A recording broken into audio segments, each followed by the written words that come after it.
जय हिंद दोस्त, कैसे हैं आप लोग। आज हम लोग बात करेंगे कि केंद्र में जब 8 पे कमीशन लागू होगा तो उत्तर प्रदेश पुलिस का वेतन कितना होगा। क्योंकि समझ सकते हैं कि सबसे ज़्यादा अगर 8 पे कमीशन लागू होने की बात कही जा रही है, ये 2.86 गुना ज़्यादा। अगर सबसे मिनिमम है ये जो है कि 1.92 गुना।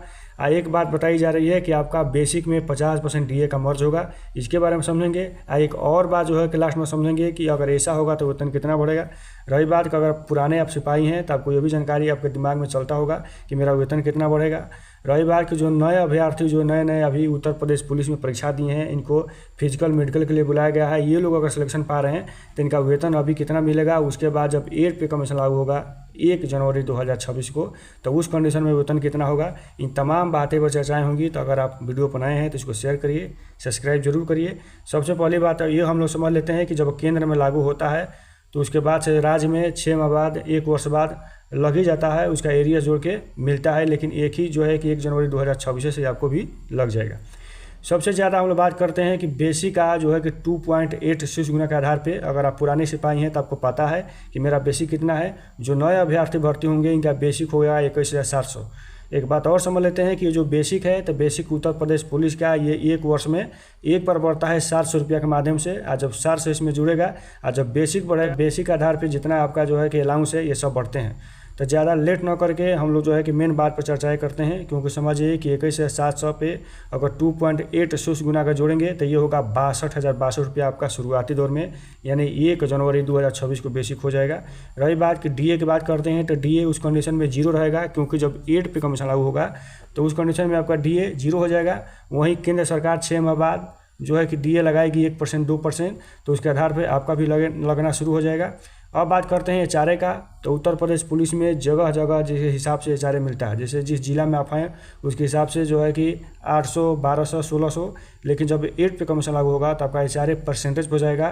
तो एचआरए होगा 8%, तो 62,062 पर अगर 8% जोड़ेंगे तो ये होगा 4964 रुपया। अब रही बात क्या हार अलाउंस जिसको बोलते हैं, राशन में बोलते हैं, ये 1875 मिलवे करेगा। KMT एक होता है, आपको वर्दी को मेंटेनेंस करने के लिए 188 रुपया जो है कि उत्तर प्रदेश सरकार देती है। रही बात साइकिल भत्ता 500, ये टोटल जो है कि 69,589 रुपया आपका ग्रॉस सैलरी हो जाएगा अगर 8 पे कमीशन लागू होता है 2.86 गुना के आधार पे। उसके बाद आपका कटेगा, इसमें क्या कटेगा, NPS प्लस 1 अप्रैल 2025 को लागू होने जा रहा है UPS। रही बात कभी केंद्र सरकार के कर्मचारी जो हैं या राज्य सरकार के कर्मचारी हैं, ये सरकार से मांग कर रहे हैं कि हमको ये दोनों में कोई नहीं चाहिए, हमको चाहिए OPS चाहिए। तो देखिए क्या निर्णय होता है। लेकिन अभी सरकार द्वारा कहा गया है कि 1 अप्रैल 2025 को लागू करने जा रही है UPS। तो ये दोनों के बारे में हम लोग समझेंगे। समझ जाइए कि दोनों रहेगा, NPS में रहेगा, UPS में रहेगा। इस दोनों कंडीशन में आपका बेसिक प्लस डीए का 10% कटेगा। कैसे कटेगा इसके बारे में समझ लेते हैं। रही बात कि आपका बेसिक रहेगा 62,062 रुपया। मैं शुरू में ही बता दिया कि डीए का 0 रहेगा। जब डीए 6 माह पर लगेगा तो डीए के 62,062 आपका बेसिक पे अगर 10% निकालेंगे तो ये होगा 62 से 6 रुपया, ये आपका पैसा कट गया। अगर आप NPS में रह रहे हैं तो सरकार यहाँ देगी 14%, ये देगी 86 से 88 रुपया। यहाँ समझ सकते हैं कि जो सरकार 14% दे रही है 86 से 88 रुपया, ये आपका 10%, ये दोनों पैसा NPS खाता में जमा होगा।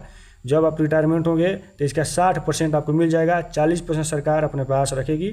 उसका जितना महीने का ब्याज होगा वो पेंशन पे मिलेगा। लेकिन वहीं जब आप NPS में रह रहे हैं जो 1 अप्रैल 2025 को लागू होगा, इसमें सरकार देगी 18%, तो ये देगी 11,481 रुपया। लेकिन ये पैसा प्लस जो आपका ये पैसा कट रहा है, ये दोनों पैसा UPS खाता में जमा होगा।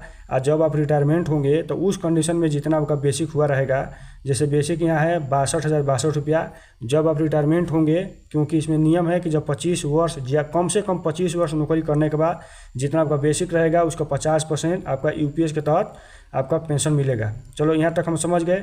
सबसे पहली बात कि आपका टोटल ये ग्रास सैलरी हुआ है 69,589 रुपया। इसमें कट गया NPS UPS 10%, दोनों कंडीशन में 10% कटेगा। अगर UPS में रह रहे हैं या NPS में रह रहे हैं 62 से 6 रुपया। आज जो है कि उत्तर प्रदेश बीमा होता है जो उत्तर प्रदेश सरकार द्वारा आपकी सुरक्षा के लिए 1 से 21 रुपया काटती है। तो ये सब कटने के बाद आपके अकाउंट में पैसा आएंगे 63,262 रुपया। समझ जाइए कि अगर 8 पे कमीशन लागू होता है 2.86 गुना के आधार पे। यहाँ तक समझ गए। सबसे कम अगर मिनिमम की बात कर रहे हैं तो ये है 1.92 गुना के आधार पे। तो ये आपका जोड़ेंगे 21,700 पे, तो बेसिक हो जाएगा कितना जो है कि 41,664 रुपया, यानी 1 जनवरी 2026 को ये आपका इतना बेसिक हो जाएगा।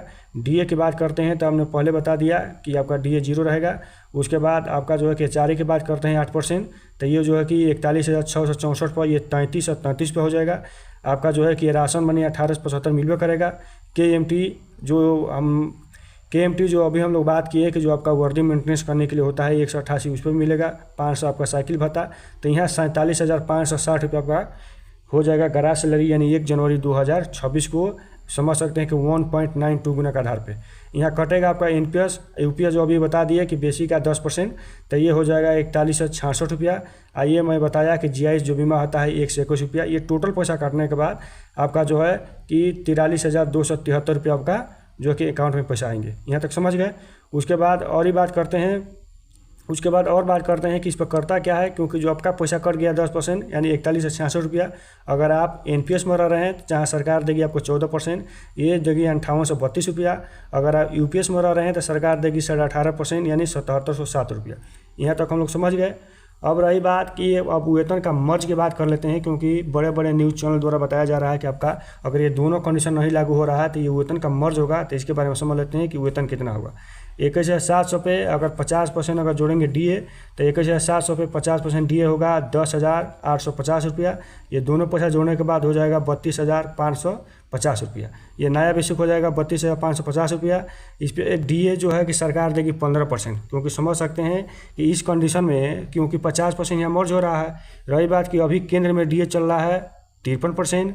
1 जनवरी 2025 को जितना सरकार बढ़ाएगी 2 से 4% जो भी है, उसके बाद जुलाई में बढ़ाएगी, फिर 1 जनवरी 2026 को बढ़ाएगी। तो ये टोटल जोड़ने के बाद ये हो जाएगा 65%, जहाँ सरकार आपको 50% यहाँ जो है कि मर्ज कर रही है, अब बचा 15% यहाँ देगी। तो 32,550 पे अगर 15% अगर आप जोड़ेंगे डीए तो ये होगा 4882 रुपया।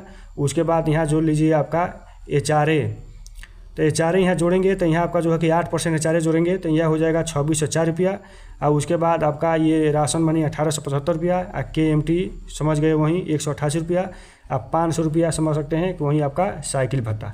केएमटी वही जो है कि समझ रहे हैं ना, केएमटी मतलब आपका वर्दी मेंटेनेंस करने के लिए 188 रुपया। ये जो है कि राशन मनी वहीं 175, वहीं राशन मनी 1875 रुपया। तो ये टोटल पैसा जोड़ने के बाद अगर वेतन मर्ज हो रहा है तो ये होगा 42,599 रुपया। रही बात कि इस पर कट गया आपका यूपीएस एनपीएस, तो ये कैसे कटेगा, यहाँ समझ सकते हैं कि यहाँ आपका बेसिक रहेगा 32,550। आपका जो है कि 15% अगर डीए जोड़ेंगे तो 4882 रुपया। ये टोटल पैसा जोड़ेंगे तो 37,432 पे अगर 10% निकालेंगे तो ये आपका पैसा कट जाएगा 3743 रुपया। अगर आपने एनपीएस में रह रहे हैं तो सरकार देगी यहाँ 14%, ये जो है कि 5240 रुपया। यूपीएस में रह रहे हैं तो सरकार देगी 18.5% यानी जो है 6924 रुपया। यहाँ तक समझ गए। आपका टोटल ग्रास सैलरी हो रहा है समझ सकते हैं कि 42,599, जिस पे आपका कट गया 3743 रुपया। 1 से 21 जो आपका जीआईएस बीमा जो उत्तर प्रदेश सरकार आपको काटेगी सुरक्षा के लिए, ये सब कटने के बाद जब आपका वेतन मर्ज हो रहा है तो ये 38,735 रुपये आएंगे। समझ सकते हैं कि जो नए अभ्यर्थी भर्ती होंगे जिनका बेसिक रहेगा 21,700। अब यहाँ तक समझ गए। अब क्या है कि तीनों कंडीशन में जो आपका नियमानुसार जो अभी वेतन बढ़ रहा है तो इसके हिसाब से कितना होगा, क्योंकि आपका 1 जनवरी 2026 को देखा जाए 21,700 बेसिक पे, तो ये जो है कि उस कंडीशन में मैं पहले बता दिया कि आपका जो है कि डीए हो जाएगा 65%। तो रही बात कि अभी डीए 53% चल रहा है। 1 जनवरी 2025 को भी कुछ लग जाएगा, जुलाई में लगेगा या फिर 1 जनवरी 2026 को लगेगा। तो ये टोटल जोड़ने के बाद डीए हो जाएगा 65%। तो 21,700 पे अगर 65% डीए जोड़ेंगे तो ये होगा 14,105 रुपया। आपका उस कंडीशन में आपका जो एचआरए रहेगा ये रहेगा, क्योंकि जगह जगह के हिसाब से मिलता है तो हम साधारण से ही जिला में जोड़े हैं जहाँ 800 मिलेगा। तो ये 800 आपका जो है कि एचआरए हो गया। उसके बाद राशन मनी 1875 रहबे करेगा। ये केएमटी जो आपका वर्दी मेंटेनेंस करने के लिए 188 रुपया और 500 साइकिल भत्ता। तो उस कंडीशन में जब आपका कुछ नहीं लग रहा है तो उस कंडीशन में आपका 39,100 जो है कि 68 रुपया आपका समझ सकते हैं कि ये बेसिक रहेगा, वेतन रहेगा। लेकिन सबसे अगर जो है कि महत्वपूर्ण बात आपको मैं बता दूं तो समझिए कि ये जो है कि सरकार द्वारा ये जो है कि अभी तो स्पष्ट नहीं किया गया है, लेकिन जब ये केंद्र में जब बजट पेश होगा तो उसमें जो है कि इसका ज़्यादा जो है कि आपको अनुमान लगाया जा रहा है कि आपका वेतन मान जो 8 पे कमीशन लागू होगा तो ये बेसिक का जो है कि 1.92 के आधार पर जो कि सरकार द्वारा बेसिक लगाया जा सकता है। यही वीडियो है। वीडियो अगर अच्छा लगा हो तो इसको आप शेयर करिए, सब्सक्राइब जरूर करिए। जय हिंद।